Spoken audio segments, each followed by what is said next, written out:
కృష్ణా జిల్లా మచిలీపట్నం సమీపంలోని మంగినపూడి బీచ్లో స్వర్ణాంధ్ర యోగాంధ్ర కార్యక్రమం జిల్లా స్థాయిలో ఘనంగా నిర్వహించారు. జిల్లా ఆయుష్ శాఖ ఆధ్వర్యంలో జరిగిన ఈ కార్యక్రమానికి మంత్రి Kollu Ravindra, AP SRTC chairman Konakalla Narayana Rao ముఖ్య అతిథులుగా హాజరయ్యారు.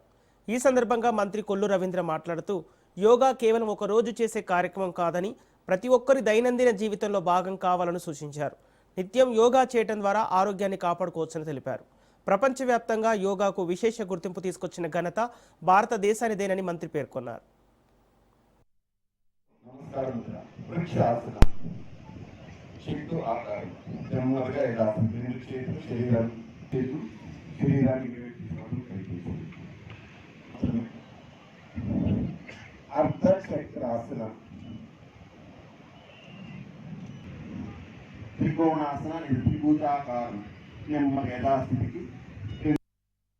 అంతర్జాతీయ యోగా దినోత్సవం జూన్ 21వ తారీఖు 2014 నుంచి ప్రధానమంత్రి నరేంద్ర మోడీ గారు ఆ రోజున ప్రపంచ వ్యాప్తంగా యోగా డేగా మనం చేసుకున్న ఆ రోజు నుంచి మరి గత సంవత్సరం కూడా పెద్ద ఎత్తున రాష్ట్ర వ్యాప్తంగా ప్రతి ఒక్కరు కూడా దీంట్లో భాగస్వాములు కావాలి, అటు శారీరక మానసిక దృఢత్వానికి చాలా అవసరం అని చెప్పి గౌరవ ముఖ్యమంత్రి చంద్రబాబు నాయుడు గారు పిలుపునివ్వడం, ప్రధానమంత్రి గారు కూడా ఆ కార్యక్రమాన్ని ఆహ్వానించి దగ్గర నెల రోజుల పాటు పెద్ద ఎత్తున లక్షలాది మంది ఈ యోగాలో పాల్గొనడం కూడా జరిగింది.